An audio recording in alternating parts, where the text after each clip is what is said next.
Police officer Bill Nichols had been shot at point-blank range with his own .357 Magnum by a suspect who was being arrested.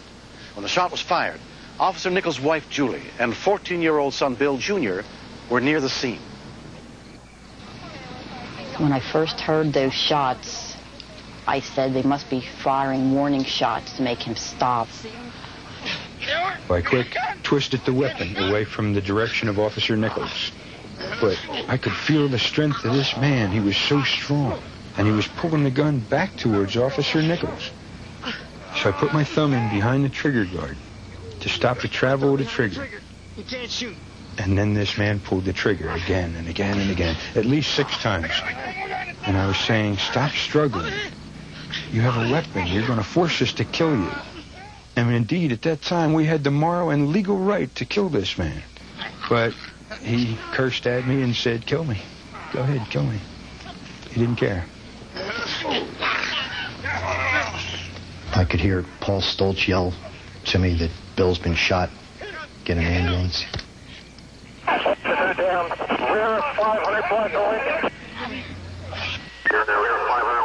The situation was bordering on chaotic at first. There was a lot of confusion as to the proper location of the police officer. He was so very strong, and I believe at the time he was on drugs, and that tripled his efforts. I could feel the gun. Then I just started pulling. I had to tell Ed about 2 or 3 times that it was okay that I had the gun.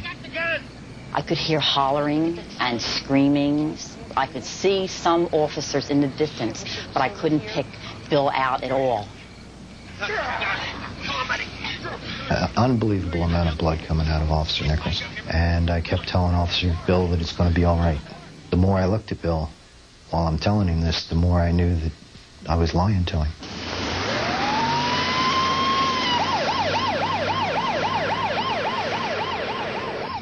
I grabbed the beach towel and I was just trying to control that bleeding. He was getting worse in 5 and 10 second increments. I remember saying to myself, please God, don't let him die, because I could see him bleeding real bad. His color, you could just see him turning pale white. We got officers on the street to take them to Lincoln Avenue on the rear alley, 500 blocks. Off-duty paramedic Mike Eckenrode heard the dispatchers struggling to pinpoint an exact location.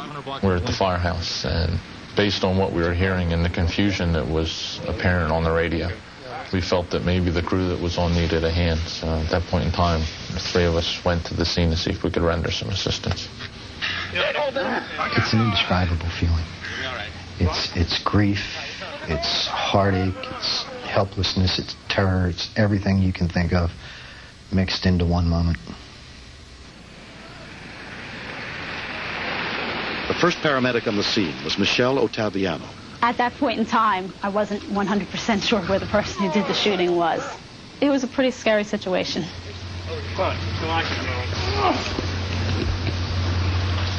It wasn't until I knelt down next to the person who wasn't moving on the ground that I saw the uniform and realized it was a police officer that had gotten shot, that apparently had nicked an artery, the femoral artery.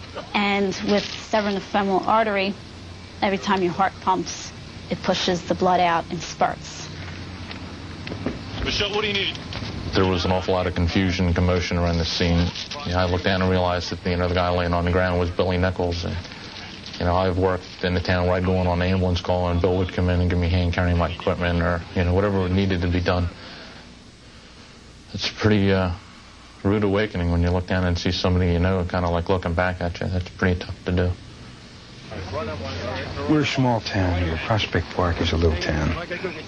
I didn't want Bill's wife hearing about it from the neighbors. I wanted me to tell her. That was my responsibility. Very rarely do you see somebody who, as critical as Bill was, stay conscious. I remember him telling me he was fighting to stay with us, because I knew the whole time, being a police officer, I knew he was dying, and that's what he was doing. He was dying. He was bleeding out massively. I started getting the feeling that maybe something was wrong, that I told my son to go back up to the road and look down to our house and to see if there's a police car in front. He was looking really bad. you begin to know that look. You know, that's the look of a dying person. There's no doubt about it. And the more you look at it, you know, and the more you work on the street, the more you see it. It's the look of a dying man. It really is.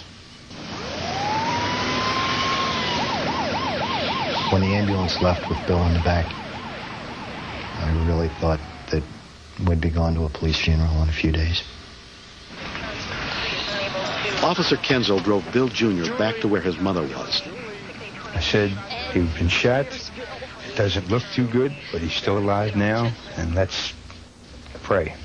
And we did. It was about 5 or 6 minute ride from the scene to the hospital.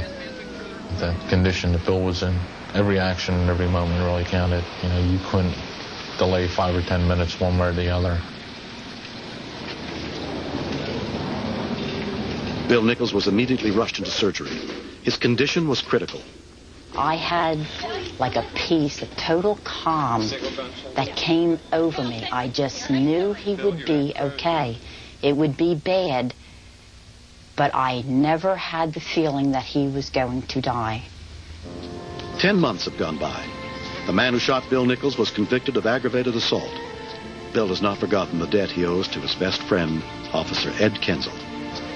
If it wasn't for him being there as quickly as he was and using his knowledge in placing his thumb behind the trigger, the suspect might have easily fired more rounds off. One of the primary reasons I'm alive today is because of my fellow officer, Ed Kenzel. This brings back memory, doesn't it? The fact that I could do something to save his life tickles me up and down, because if anybody deserves being saved, it's him. And the fact that I can look at him now and see him smiling and laughing at my jokes, that's worth $1 million. I love it. More than a year after the incident, Bill has returned to active duty as a police officer. It's very different when somebody that you know well, worked close with over the years and known him and know his whole family. It hits home. And we're a big family. We live and almost die together. I knew that everyone did what they had to do because they did it. I had a second chance at life. And no words can express the feeling of thankfulness towards those individuals. I'm very lucky to have Bill around. No one could take his place. There's not another man like him. I love Bill with all my heart. I always have since I was 16. Until the day I die, there'll be nobody else but Bill. Next. 911, do you have an emergency?